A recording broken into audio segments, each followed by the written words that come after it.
On ne peut pas dire Thomas super coach dans le sens où quand il est arrivé déjà, la moitié de tout ce qui fait un club, de tous les services du club, il se les est mis à dos. Donc c'est un peu compliqué. Quand tu arrives dans un club, il faut aussi, il n'y a pas que le terrain, il y a toute la C'est vrai. partie administrative, Ouais. il y a tout le club, il y a le lien que tu as avec le centre de formation, avec ton président.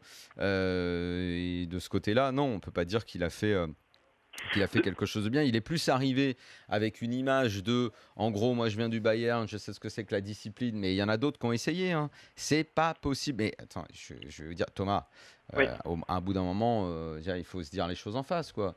Tout notre système éducatif est gangréné par ça. Ah oui, ça, je L'école suis d'accord. publique est gangrénée par ça. Je veux dire, Bon, restons sur le football, les gars. les clubs de foot ne vont pas échapper au mal de notre société. Ils n'ont plus de gardiens. La vérité, même ça, tu sais, moi qui critique beaucoup notre formation, je la critique pas forcément complètement d'un point de vue football parce que ces derniers temps, il y a eu beaucoup de progrès. Et je suis désolé, quand les mecs vont à l'étranger et que tu vois ce qu'ils font, c'est bien que le problème est ailleurs. Il y a le match qui se déroule en ce moment là, Leicester, avec le fameux Riyad Mahrez. Je crois pas que ce mec-là soit un génie. Je crois que c'est un très bon joueur de foot qui, s'il était resté en Ligue 1, aurait peut-être vrillé. Mais dans un autre cadre, moi je crois que le Ça se potentiel. trouve, il aurait réussi en Ligue 1, on ne saura jamais. Moi, excuse-moi, mais le potentiel de, je sais pas, du On lui a petit pas donné sa Bouffal à chance. Lille ou de ce genre de joueur-là, c'est bon. Le potentiel de beaucoup de Lyonnais, c'est très bien. Sauf qu'il faut voir dans quel environnement ils vont évoluer. Moi, je pense qu'on a pas mal à Bordeaux, tu dis ils sont pas bons. Ils sont pas bons. Mais, non, mais peut-être. Mais pas bons au point de faire une saison pareille. Non. Là, il me déçoit, mais à un point, mais c'est terrible. C'est terrible. Alors, on va me dire, ouais, mais tes états d'âme, on en a rien à cirer et tout ça. Ouais, bon, peut-être, mais je fais part de mes états d'âme ce soir. Je suis extrêmement déçu parce que quand il était à l'OM, il y a quelques interviews qu'il a pu donner qui étaient admirables sur le foot en France, sur comment le faire évoluer. Il avait une vision tellement juste. Quand il a pris l'équipe de France, Donc là, finalement, tu vas arriver à être d'accord avec moi ou pas? Je le suis d'accord avec toi. Tous ces propos sur les premières interviews, sur les comportements, sur le fait qu'il ne laisserait plus rien passer. Il voulait même se couper finalement de ce qu'avait fait Laurent Blanc. Il y avait un nouveau souffle donné. Et au moment de la Coupe du Monde 2014, où l'équipe de France semblait effacer Naïsna, rappelez-vous tout ce qu'on disait sur l'état d'esprit, et c'était bon. On s'est un peu tous remis derrière l'équipe de France, on était contents. Il a eu du bol, c'est que Ribéry soit forfait, parce que les Français n'aiment pas Ribéry, il faut le dire, c'est comme ça, on n'y peut rien, c'est comme ça, les Français n'aiment pas Ribéry. Il incarnait trop Naïsna. Et 2 ans après, je ne sais pas ce qu'il lui a pris à Deschamps, il a, à mon sens, pété un câble complet. Je ne comprends pas ce qu'il fait.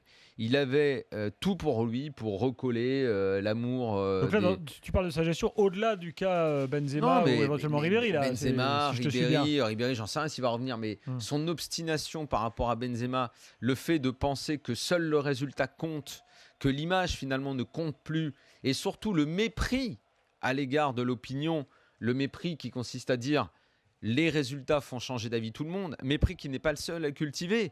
Noël Le Graët le cultive également, et d'autres anciens présidents de Fédé que j'ai rencontrés te tiennent le même discours. C'est ça qui est malheureux, c'est qu'il n'est pas le seul, Le Graët, à dire ça.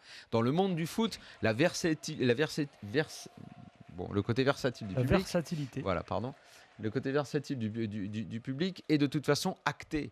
C'est en gros le pain et les jeux, on va vous donner à bouffer, faites-nous confiance, une fois qu'on aura gagné, vous allez tous fermer votre gueule.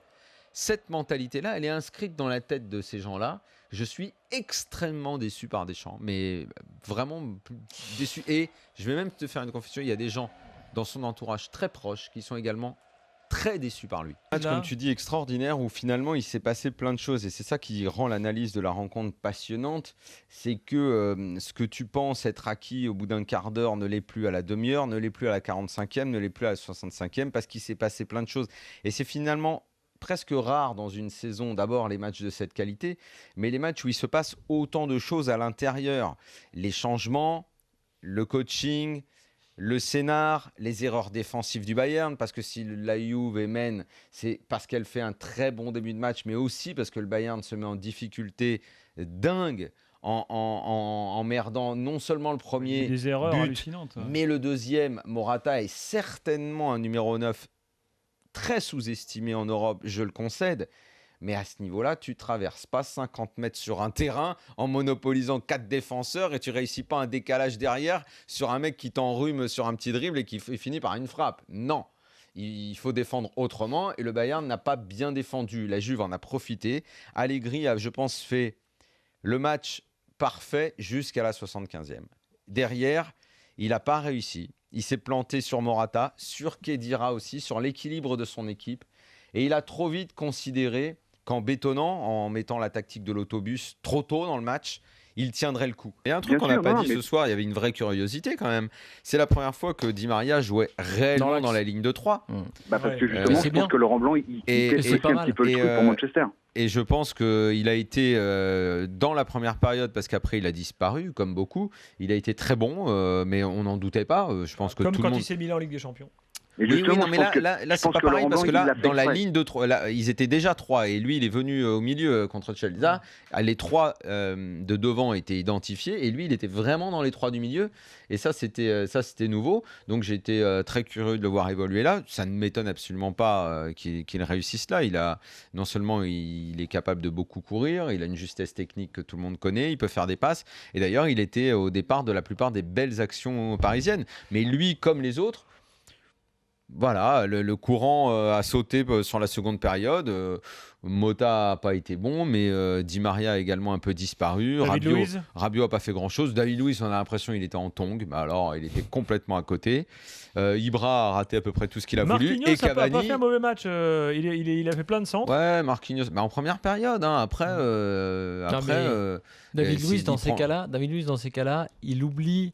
Il a une tendance à la petite folie. Il est plus du tout dans le match. Non, T'imagines le double contact qu'il tente sur le péno. Soit il fait ses rushs considérés. Il refait ses rushs de folie et des fois il fait demi-tour. Hop, il fait demi-tour et revient, il repart. Bon, il est reparti. En seconde période, tu vois pas bien qui a été sérieux et à quoi ressemblait le jeu. Quoi. Ça ressemblait plus à rien. L'occasion que rate. Tu vois, attends, alors que les autres se relâchent, machin. Mais le petit jeune, Augustin. L'occasion qu'il rate. Lui, il a l'occasion d'aller mettre un but avec le PSG, de se montrer un tout petit peu. Non, il peut pas rater ça, lui. Il peut pas rater ça. T'es un jeune mec du PSG et tout, mais mets-le. Kibra, il rate des occasions énormes. Ok, le mec, il te met tellement de pions tout le temps que bon, il passe à côté. Cavani, pareil, les habituelles erreurs techniques, on en a vu des tonnes aussi ce soir. Mais le petit Augustin, mais là au fond, putain, t'as juste à la pousser, même tu peux la pousser des crampons, elle va dedans. J'ai même pas compris quelle surface de pied il a voulu utiliser pour faire ça.